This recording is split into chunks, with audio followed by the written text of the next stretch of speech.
Hello दोस्त, नमस्ते, प्रणाम। मैं हूँ आपकी वंदना और स्वागत करती हूँ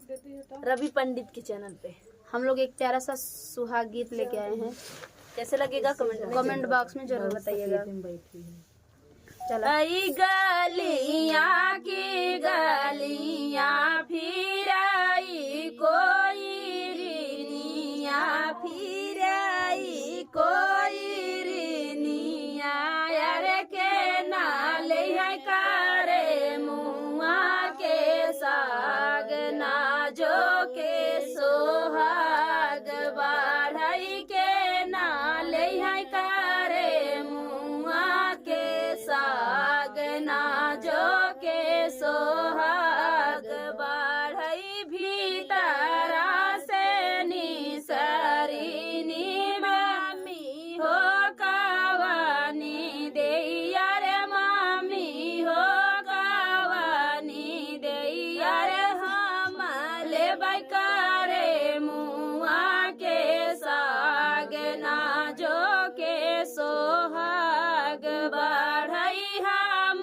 ले करे मुआ के साग ना जो के सोहाग बाढ़ई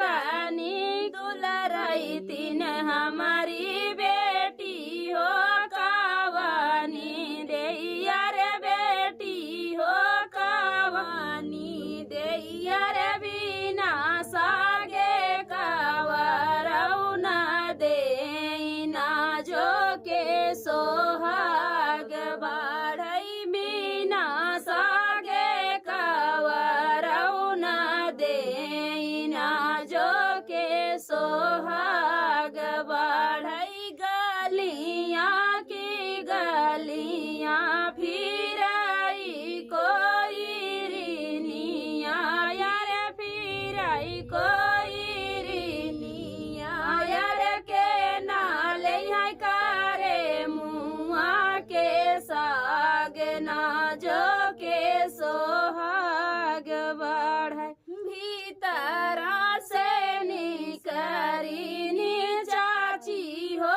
कावानी दे यार चाची हो कावानी दे अरे हम ले करे मुआ के साग ना जो के सोहाग बाढ़ई हम ले करे मुआ के साग ना जो के सोहाग बाढ़ई ऐसा नीलाज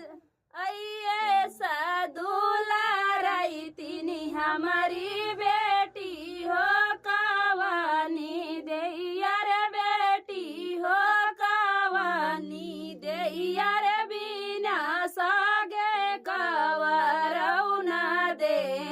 ना जो के सोहाग बाढ़ई बिना सागे कावरऊ ना दे ना जो के सोहाग बाढ़ई।